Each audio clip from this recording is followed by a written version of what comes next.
विद्युत धारा के कौन कौन से प्रकार होते हैं, कैसे विद्युत धारा उत्पन्न होती है, आवेशों के बारे में भी हमने पहले ही वीडियो में चर्चा कर दिया था। अगर आपने उस वीडियो को ना देखा हो तो लिंक डिस्क्रिप्शन बॉक्स में देख लीजिएगा। चलिए हम स्टार्ट करते हैं। जो विद्युत धारा है ये 2 प्रकार की होती है। अब आपने विद्युत के बारे में अगर थोड़ी सी रिवील करा देते हैं, आपने पढ़ा था कि आवेश प्रवाह की दर को विद्युत धारा कहते हैं। यानी धारा जो होता है ये किसी बड़ी मात्रा में किसी चीज़ों का प्रवाह हो रहा है। जैसे धारा को अगर रिवील करें तो धारा क्या होती है, किसी चीज़ को अगर इकट्ठा कोई चीज़ बह रहा है, जैसे अगर पानी को, एक गिलास पानी को फेंकते हैं तो वो धारा नहीं कहलाएगा। क्या एक गिलास पानी अगर जमीन पर गिरा दिया जाए तो क्या वो धारा होगी? क्या नहीं, वो धारा नहीं होगी।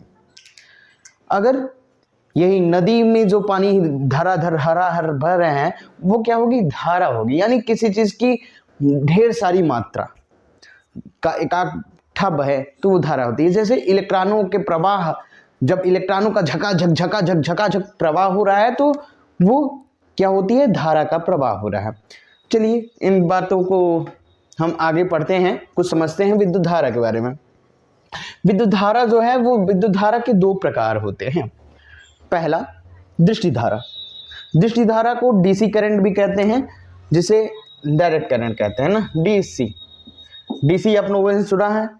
डीसी करंट क्या होता है? जो आपके घरों में लगे रहते हैं इन्वर्टर से उत्पन्न होने वाली जो धारा है वो डीसी धारा प्रवाहित करती है। यानी डीसी धारा, देखो दृष्टि धारा का तात्पर्य उस धारा से है जो केवल एक ही दिशा, जो इसकी दिशा होगी, ये पॉइंट नोट करने वाली है कि यानी दृष्टि धारा का तात्पर्य उस धारा से है। कौन सी धारा? जो केवल एक ही दिशा, इसकी दिशा केवल एक तरफ होगी, ऐसी दिशा, ऐसी धारा कौन सी धारा होती है?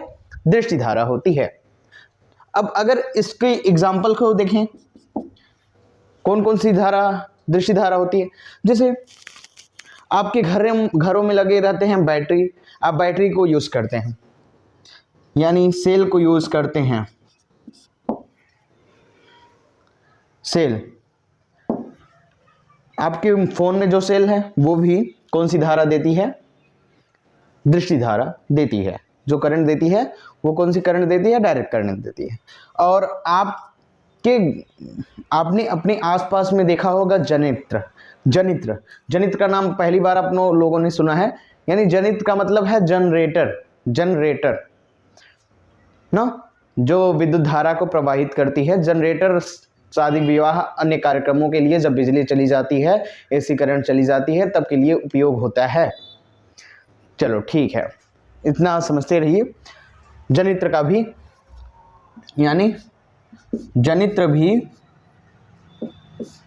कौन सा धारा उपयोग देती है? दृष्टि धारा आदि ना, और कई ढेर सारे चीजों में डीसी धारा प्रवाहित होती है। अब समझते हैं, समझने वाली बात ये है प्रत्यावर्ती धारा, जिसको अल्टरनेटिंग करंट कहते हैं।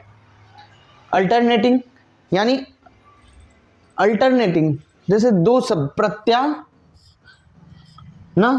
प्रत्यावर्ती, यानी हमेशा इसकी जो प्रत्यावर्ती धारा है, जो इसकी जो दिशा है हमेशा बदलती रहती है, प्रत्यावर्ती होती रहती है। यानी हमेशा इसकी धारा जो है ये हमेशा बदलती रहती है ना, और इसका दिशा भी बदलती है, समय भी बदलता है। पर समय के साथ, समय तो भाई हमेशा चलता रहता है, तो यह धारा परिमाण तथा दिशा समय के साथ परिवर्तित होती रहती है। जैसे अब एग्जाम्पल लेते हैं, कैसे, कौन सी धारा?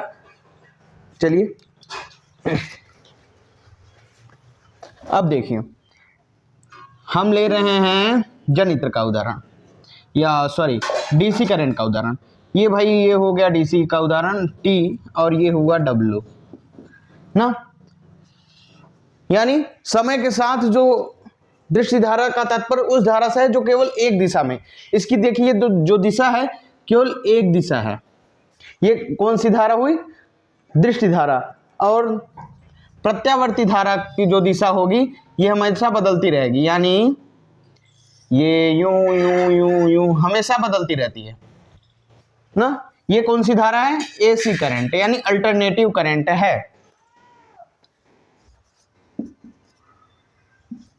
समय के साथ हमेशा ये वाली धारा हमेशा बदलती रहती है, इसका कोई निश्चित नहीं होता है, ये कभी कम कभी ज्यादा। जैसे इसका उदाहरण यदि ले प्रत्यावर्ती धारा के, तो प्रत्यावर्ती धारा आपके घरों में जो बिजली आती है ना, ये कौन सी बिजली का उदाहरण है, कौन सी धारा का उदाहरण है? प्रत्यावर्ती धारा का उदाहरण है। जैसे आपके घरों में लाइट बल्ब जलता है ना, जलता है कि नहीं? हाँ जलता है। कभों कभों देखत होगा कि जो लाइट बल्ब है, जो लाइट है कम ज्यादा करती रहती है। अगर आप अपने फोन के कैमरे से अगर आप लाइट जो भी बल्ब जल रहा है उसके सामने यदि फोन के कैमरे को करेंगे ना, तो आपको लाइट जो है ये कम ज्यादा होते हुए दिखाई देगी। ऐसे अपनी आंख से नाकों से देखेंगे तो नहीं दिखाई देगी, लेकिन आप अपने फोन से और बल्ब के पास कैमरा लेके जाइएगा और देखिएगा, तब तो आपको स्पष्ट रूप से दिखाई देगा कि आपकी जो लाइट है वो हमेशा बदलती रहती है, हमेशा चेंज होता रहता है ना। ठीक है, ऐसे ही यानी जो प्रत्यावर्ती धारा है ये हमेशा झुक चलता रहता है, झुक हमेशा कम बेसी, कम ज्यादा। इसका बैलेंस कभी होता ही नहीं है, ये जीवन में बैलेंस है ही नहीं है भैया। और जो डीसी करंट है ये बैलेंस है बिल्कुल भैया। अगर 220 वोल्ट पर फिट कर दिया जाता है इन्वर्टर, तो केवल 220 वोल्ट से कभी कम देगा ही नहीं। और जो एसी करंट है भैया, लाइट है कभी 240 हो गया, कभी 220, कभी 210, कभी 200, ऐसे ही कभी कभी हमेशा यानी चेंज होते रहता है। चलिए अब उदाहरण लेते हैं। प्रत्यावर्ती धारा और दृश्य धारा को आपने समझ लिया है। अब हम आशा करते हैं कि आगे की जो वीडियो, आगे जो टॉपिक होगी उसको भी समझाने का मैं प्रयत्न करूंगा। चलिए इसको नोट डाउन कर लीजिए। अब देखो, अब बात आती है विद्युत विभव और विभवांतर में क्या डिफरेंस है, यानी विद्युत विभव क्या होता है और विभवांतर क्या होते हैं। देखो, विद्युत विभव की पहली परिभाषा समझते हैं। किसी एकांक धन आवेश को अनंत से किसी एक बिंदु पर लाएंगे तो वो कार्य क्या होगा? विद्युत विभव होगा। यानी ये पॉइंट यहाँ, इस पॉइंट को अगर पकड़ लो, एकांक धन आवेश को अनंत से किसी एक बिंदु तक लाने में किए गए कार्य को क्या कहते हैं? विद्युत विभव कहते हैं। यार विद्युत विभव का कार्य क्या होता है? ये तो भाई क्वेश्चन है, विद्युत विभव का कार्य क्या होता है। चलो इसके बारे में हम बात करते हैं अभी। तो यानी विद्युत विभव का कार्य क्या है, ये पॉइंट समझ लो। ये पॉइंट अगर जैसे कोई पूछता है भाई विद्युत विभव का कार्य क्या है, विद्युत विभव का कार्य है कि एकांक धन आवेश को अनंत से किसी एक बिंदु पर लाने में किया गया कार्य क्या होता है? विद्युत विभव होता है। चलो ठीक है, अब देखो विभव भी बराबर क्या होगा? कार्य को भाई W से प्रदर्शित करते हैं, हमेशा याद रखना, क्योंकि प्रत्येक हर एक न्यूमेरिकल में ये हमेशा यूज होगा ना, हर एक न्यूमेरिकल में यूज होगा ये कि कार्य को W से प्रदर्शित करते हैं और आवेश को Q से ना। अब कार्य का मात्रक क्या होता है? जूल होता है। कार्य का मात्रक क्या होता है? जूल होता है। और आवेश का मात्रक क्या होता है? कूलाम होता है। यानी अब भाई विद्युत विभव जो है ये भैया विद्युत विभव कौन सी राशि है? ये सदिश राशि है। विद्युत विभव कौन सी राशि है? सदिश राशि है, क्योंकि ये केवल एक ही दिशा में बहता है, याद रखना ना, सदिश। चलो ठीक है, और सदिश राशि है और इसका मात्रक क्या होता है? वोल्ट होता है। इसका मात्रक क्या होता है? वोल्ट होता है। वोल्ट भी बराबर क्या होगा? जूल प्रति कूलम, या 1 वोल्ट बराबर क्या हो जाएगा? 1 जूल बटे कूलम। ठीक है, चलो अब विभवांतर क्या होता है? विभवांतर को समझ लो। विभवांतर को इंग्लिश में पोटेंशियल डिफरेंस कहते हैं। विभवांतर को इंग्लिश में क्या कहते हैं? Potential difference. अब देखो, ये इसको शब्द से समझो, शब्द को पकड़ने की कोशिश करो। विभवांतर 2 चीजों से मिलकर बना है, विभव धन अंतर ना, विभव धन अंतर। यानी इसमें क्या होता है? एक विद्युत में